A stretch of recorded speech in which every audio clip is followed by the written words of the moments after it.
to all the dispossessed youth of Africa, for perpetuation of communion with ancestral spirits through the fight for African freedom, and in the firm faith that the dead, the living, and the unborn will unite to build the destroyed shrines.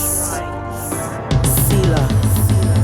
Hello and welcome, beloveds, to another episode of Wake Up Africa. My name is Dr. Mumbi Seraki. How you doing? How's everything going? Here with some very exciting news. The very first ever Caribbean Community and African Union Summit is taking place right today. It happened today. I'll definitely leave the link of the live stream from the CARICOM page. They actually aired the entire meeting.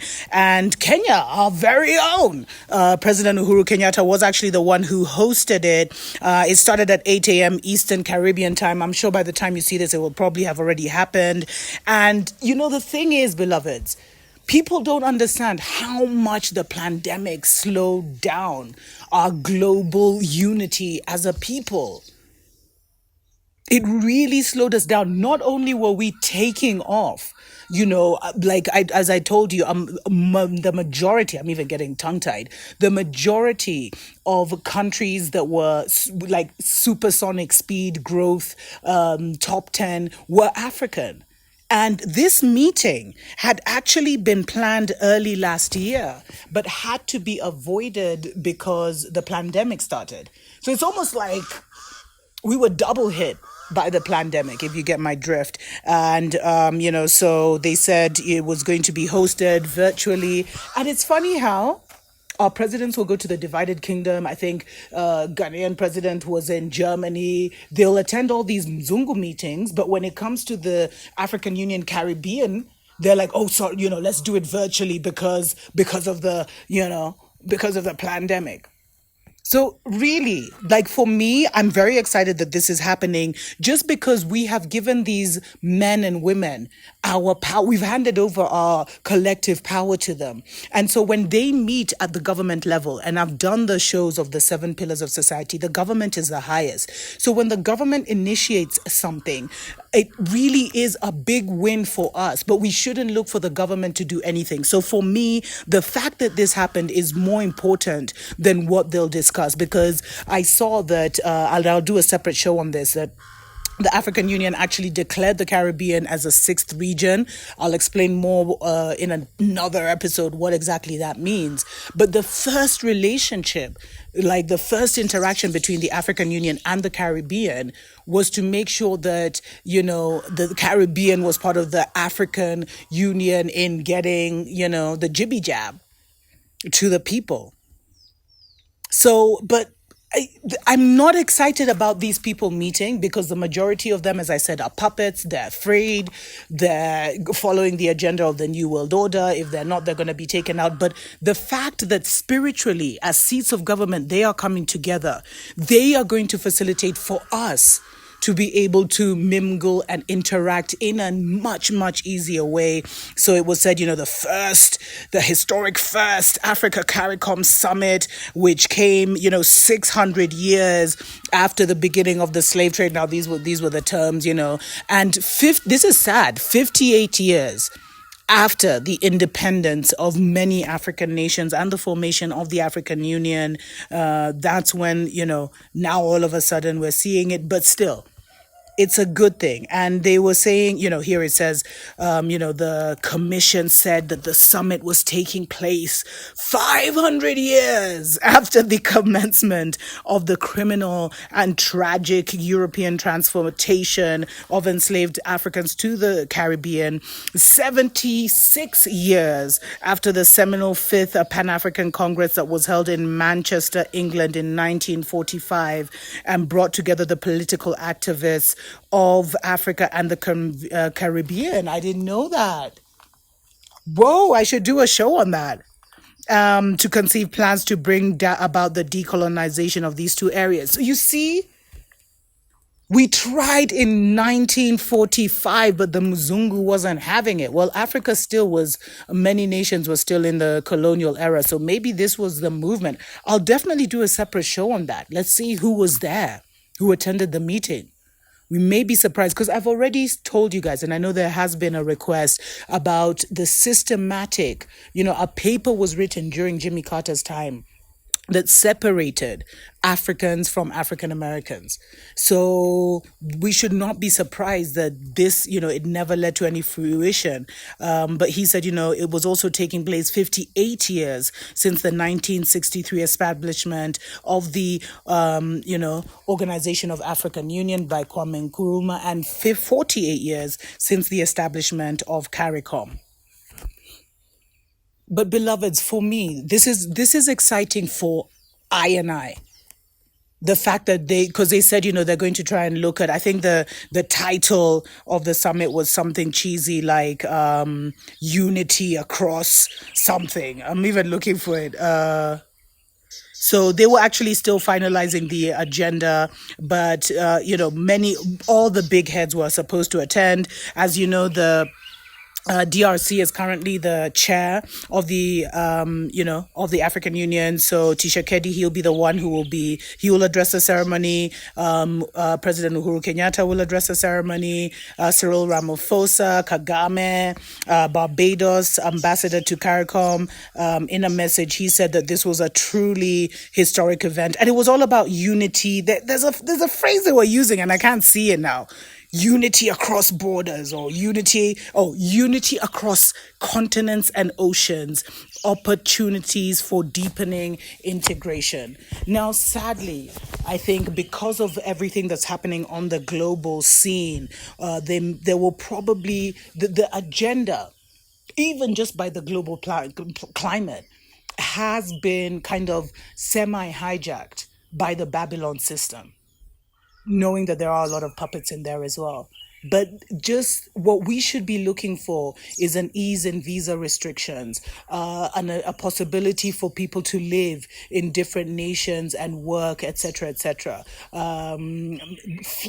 Direct flights from Africa to the Caribbean. We'd be shocked how close it was, and things like that. But let me know, there was a lot of excitement. I'm not killing the excitement, but I'm just saying, just because they do something doesn't mean it's in our best interest, unless we make it in our best interest, because this is a spiritual, for us it's like a spiritual coming together by the highest pillar that has been kept apart. And just by the fact that they're having this summit, even if it's virtual, just by that fact alone, it means that the peoples are also being brought together. That's what I saw spiritually when I was looking at this summit. And thanks to everyone that shares all the news.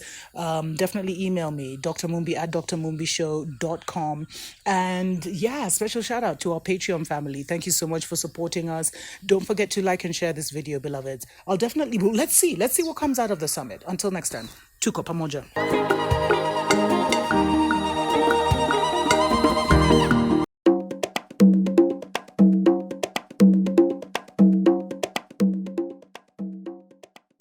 Your Excellencies, good morning, good afternoon, good evening, all invited guests. Let me say what a great honor and privilege it is to welcome all of you to this inaugural African CARICOM Summit. And I want to extend my sincere gratitude to each one of you here today for taking time out of your very busy schedules to attend this historic summit, which seeks to unite people of African descent across continents. In the interest of time and due to the tight schedule, I would just like to outline the proposed program for today. Our first segment will feature opening statements from myself, the chairperson of the African Union, and also the chairperson of CARICOM. This will be followed by statements from regional leaders under the second segment. And thereafter, we will move to our third segment, where I will invite other heads of state and government present to provide their input in the plenary session. This session will be followed by our fourth segment, which will have statements from heads of regional and international organizations.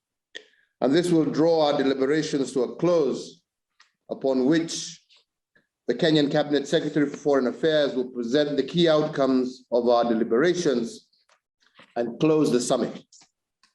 So, Excellencies, let me proceed now and make my opening statement. Your Excellencies, Heads of State and Government, Your Excellency Musa Faki Mahamat, Chairperson of the African Union Commission, Your Excellency Dr. Carla Natalie Barnett, Secretary.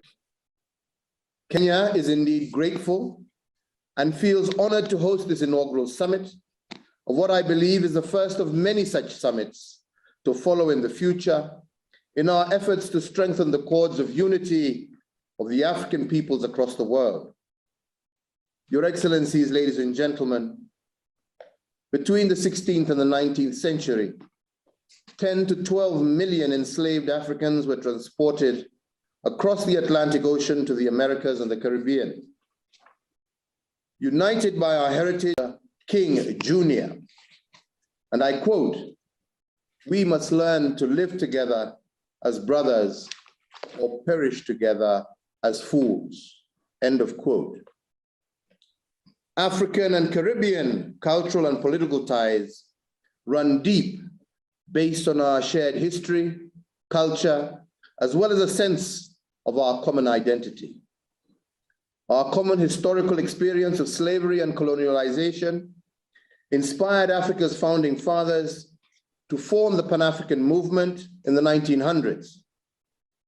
This movement was championed by the Africans in the diaspora, which established the foundations of a rich and vibrant African-Caribbean relationship. So today, let us come together and seize the moment to harness the tremendous potential of this unique relationship into a powerful social, economic, cultural, and political force. Allow me, Your Excellencies, to outline a few areas where we can work together to achieve this goal. I do believe that the first area is the blue economy. Both Africa and the Caribbean regions are blessed with enormous resources in the blue economy. The African continent has 38 coastal states and island states, and a coastline of well over 47,000 kilometers. All members of states of CARICOM, they enjoy access to approximately 1 million square miles of the Caribbean Sea. This presents enormous opportunities to strengthen and foster innovative partnerships across the two regions to sustainably exploit and harness the potential of the blue economy. Excellencies, sustainable exploitation of these resources will no doubt boost economic prosperity, expand creation of decent jobs, and strengthen food security in our two regions. The second area, Excellencies, is climate change. Climate change remains an existential threat to all of us. In Africa, extreme swings in temperatures and rainfall patterns have, for instance, significantly increased habitat sustainability for biting insects and the transmission of vector-borne diseases such as dengue fever, malaria, as well as yellow fever. An estimated 94% of global malaria deaths occur in Africa, an epidemic that often occurs after periods of unusually heavy rain.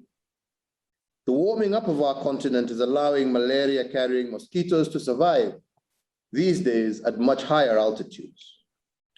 Similarly, in the Caribbean region, climate extremes in the last few decades have had devastating impacts on economies and livelihoods and have led to the rise in sea levels and increased ocean acidification. Your Excellencies, it is imperative that together we incorporate climate action into our national policies and long-term development plans and adopt global best practices to mitigate and adapt to the threats posed by climate change. The third area is health and the COVID-19 pandemic. The outbreak of this pandemic has redefined health systems across the developing world and reshaped our health responses to pandemics. In Africa, as well as across the Caribbean region, the pandemic has overstretched our health systems and challenged our traditional approaches to public health. While the number of COVID-19 fatalities are relatively low in our two regions, we are struggling to obtain the much-needed COVID-19 vaccines. In fact, in the early days of the pandemic, we experienced serious challenges with the supply of personal protective equipment, medical oxygen, as well as ventilators. This, my brothers and sisters, is a wake-up call for all of us in the developing world. We must do what it is to build our own manufacturing capacity for vaccines and critical medical supplies. And in addition, we must strengthen research, surveillance, and monitoring capacity in order to mount effective responses to COVID-19 and other possible pandemics in the future. The fourth area is debt sustainability. Debt levels are rising across the world with worrying and unsustainable increases in the poorer countries. Several countries in the Caribbean region have been among the most indebted in the world since gaining independence in the 1960s.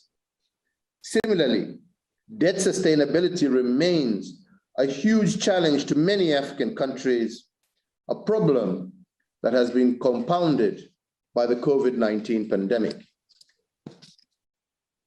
Your Excellencies, ladies and gentlemen, we need to come together to build on the G20 debt service suspension initiative and the progress achieved in facilitating higher pandemic-related spending by inter-ally proactively seeking strategies to increase revenues, while at the same time prioritizing our spending that enhances the productive capacities of our respective economies. And this clearly is a task that calls for resourcefulness and innovativeness in the face of the pandemic. The fifth and last area, Excellencies, that I would call us all to focus on is technology. Technology provides endless opportunities to leapfrog our economies. With a few exceptions, the fintech industry is quite underdeveloped in both our regions. About 66% of the African adult population is unbanked, while in the Caribbean region, the fintech startup ecosystem is still evolving.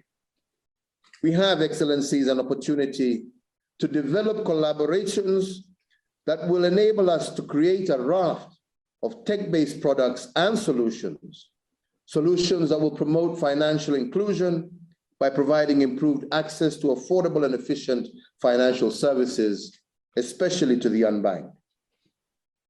So, Your Excellencies, today we're taking the first of our baby steps in what promises to be an incredible journey in forging closer ties with Africans at home, those in the diaspora, as well as all people of African descent. Moving forward, I want to assure all of you of Kenya's commitment to spearheading this journey towards the shared prosperity of all our people. Wake up, wake up, wake up, wake up, wake up, wake up, wake up.